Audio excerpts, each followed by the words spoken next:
Saudara, pemerintah kini mewaspadai lonjakan penularan virus corona dari klaster baru kepulangan ribuan TKI migran ke tanah air. Presiden Jokowi memerintahkan pengawasan ketat pada puluhan ribu TKI migran yang masuk di berbagai wilayah. Di Pontianak, Kalimantan Barat, pemerintah setempat menerima sekitar 250 tenaga kerja Indonesia ilegal yang dideportasi pemerintah Malaysia. Tim gugus tugas COVID setempat langsung memeriksa satu persatu TKI yang tiba 24 April lalu.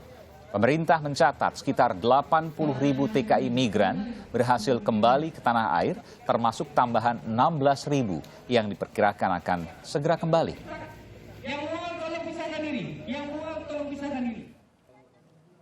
Selain pintu masuk resmi di sejumlah pelabuhan, kepulangan TKI migran ke tanah air juga melalui sejumlah lintasan pelayaran ilegal. Di Kabupaten Asahan, Sumatera Utara pada 29 April sebelumnya, belasan TKI ilegal yang berusaha kembali ke tanah air ditemukan terlantar di tepian sungai setelah diturunkan kapal yang menyeberangkan mereka.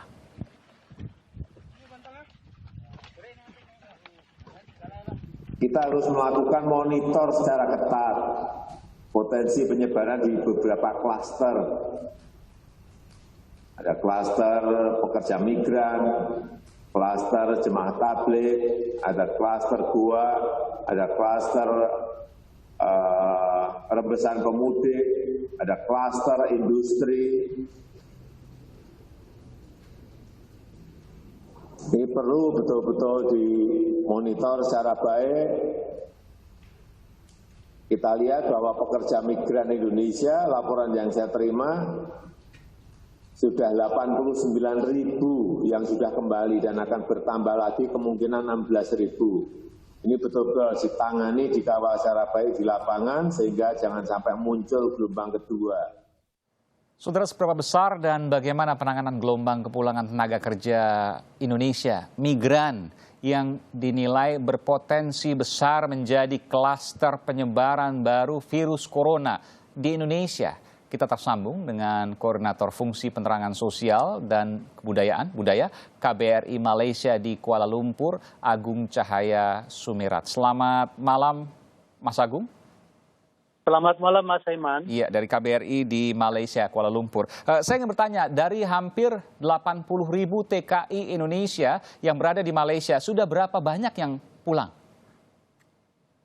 Dalam catatan kami, jumlahnya itu sekitar 65 sampai 66 ribu, Mas. Luar biasa. Namun kami setiap hari terus berkoordinasi dengan seluruh perwakilan Republik Indonesia di Malaysia, ya ada KJRI, ada Konsulat RI. Jumlahnya memang sangat-sangat dinamis. Iya, ini hampir 3/4-nya sudah pulang. Memang tidak ada pelarangan, karena mereka juga tidak ada yang dikerjakan di sana, sehingga apapun yang kemudian mereka kerjakan juga tidak bisa apa-apa, kecuali pemerintah memberikan bantuan sosial ke sana. Ya, yang pasti, Mas, dalam himbauan KBRI, kami selalu menekankan dan menyuarakan agar warga Indonesia yang ada di Malaysia ini sejauh mungkin tetap bertahan di Malaysia. Ya. Karena memang perintah kawalan pergerakan itu meminta agar warga membatasi pergerakan. Itu yang pertama. Kemudian yang keduanya, alternatif moda transportasi untuk pulang ke Indonesia juga terbatas, ya kan? Opsi penerbangan terbatas, Betul. opsi melalui pelabuhan pun juga melalui Johor Bahru terbatas. Jadi ditambah lagi, ketika sampai ke titik-titik di Indonesia, untuk pergi ke daerah wilayah masing-masing, juga terkendala dengan larangan sementara penggunaan moda transportasi di Indonesia. Betul. Jadi atas dasar itu kami selalu menghimbau supaya warga tetap bertahan di Malaysia. Ya. Dan kami Kedutaan Besar dengan seluruh perwakilan Republik Indonesia di Malaysia terus menggencarkan pemberian bantuan kemanusiaan berupa distribusi sembako. Begitu, Mas Aiman. Jadi saya informasi soal bantuan dulu. Soal bantuan ini, semua yang tersisa di sana sekitar belasan ribu mungkin ya, 20-an ribu ya, atau belasan ribu, nanti saya konfirmasi, itu semuanya mendapat bantuan sosial dari pemerintah Indonesia, TKI Indonesia yang ada di Malaysia. Ya, kami berusaha semaksimal mungkin, Mas. Kami sudah menciptakan aplikasi khusus yang intinya untuk melakukan pendataan warga. Ya, sebagai informasi memang tidak mudah untuk mengidentifikasi warga termasuk lokasinya ada di mana. Karena dalam catatan resmi KBRI dan juga perwakilan Indonesia, itu secara resmi kan tercatat sekitar 700-an ribu. Namun faktanya warga kita jumlahnya jauh melebihi data itu. Nah, untuk itu melalui aplikasi itu kami coba mengolah dan memproses mengidentifikasi data itu. Itu pun juga tidak mudah kan Mas, karena kadang isian warga alamat itu juga tidak lengkap.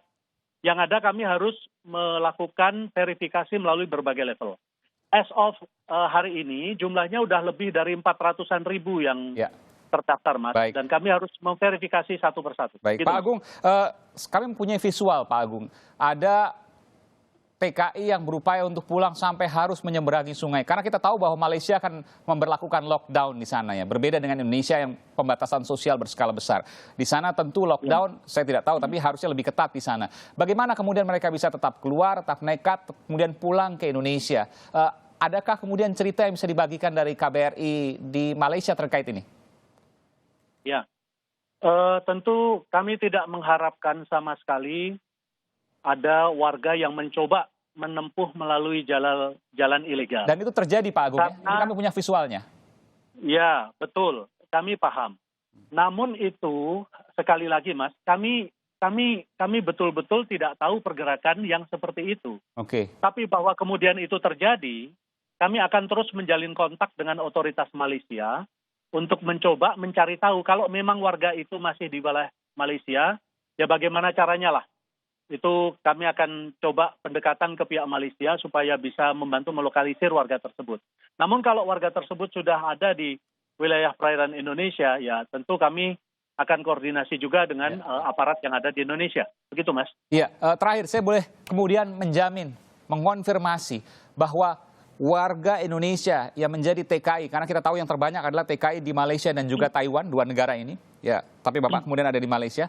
Warga Indonesia, TKI Indonesia yang berada di Malaysia tidak perlu khawatir, tidak perlu pulang karena pemerintah menjamin suplai kebutuhan pokok untuk mereka di sana. Kami akan berusaha semaksimal mungkin ya, untuk memastikan supaya warga itu tidak keleleran. Supaya warga terpenuhi kecukupan kebutuhan pokoknya Mas, untuk bisa survive di Malaysia. Dan alhamdulillah hari ini pemerintah Malaysia sudah melonggarkan atau merelaksasi sedikit perintah kawalan pergerakan ini. Pembatasan pergerakan dilonggarkan karena tren yang ada di Malaysia ini jangkitan COVID sudah lumayan melandai. Harapan kita supaya ini tidak naik lagi Mas. Untuk itu kami mengharapkan supaya warga tetap mematuhi protokol kesehatan yang ditetapkan oleh pemerintah Malaysia. Menggunakan masker, kemudian jaga jarak, social distancing, dan juga terus menjaga kebersihan diri, mencuci tangan, dan sebagainya. Demikian Mas. Baik, jadi ada iktikat baik, pemerintah berupaya keras untuk menyuplai kebutuhan pokok dan mencari terus bagaimana kemudian warga Indonesia di sana yang tidak tersedia kebutuhan pokok. Maka lapor ada, boleh saya sampaikan informasinya, ada nomor telepon mungkin yang bisa dihubungi, atau ada website, atau ada akun media sosial? Itu di media sosial KBRI yang paling banyak diakses itu Facebook KBRI Kuala Lumpur Mas. Di situ sudah ada 3 nomor hotline KBRI Kuala Lumpur. Untuk perwakilan lain di Penang, di Johor Bahru, Kuching, Sabah, dan Tawau, semuanya juga selalu siap Mas. Baik, kita doakan semoga semua sehat warga Indonesia di sana, termasuk juga para pejabat di Kedutaan Besar Republik Indonesia di Kuala Lumpur, Malaysia, dan juga konsulat-konsulat lain yang ada di Malaysia, dan juga dimanapun di dunia ini. Jadi ada Facebook di Malaysia, khusus Malaysia ya, Facebook KBRI Kuala Lumpur. KBRI Kuala Lumpur, ya. Facebook KBRI Kuala Lumpur, baik. Di sana ada informasi selanjutnya, nomor telepon dan lain sebagainya. Ya. Terima kasih Pak Agung Cahaya Sumirat, pejabat Kedutaan Besar Republik Indonesia yang berada di Kuala Lumpur, Malaysia, telah memberikan informasi yang berharga di program Sapa Indonesia Malam.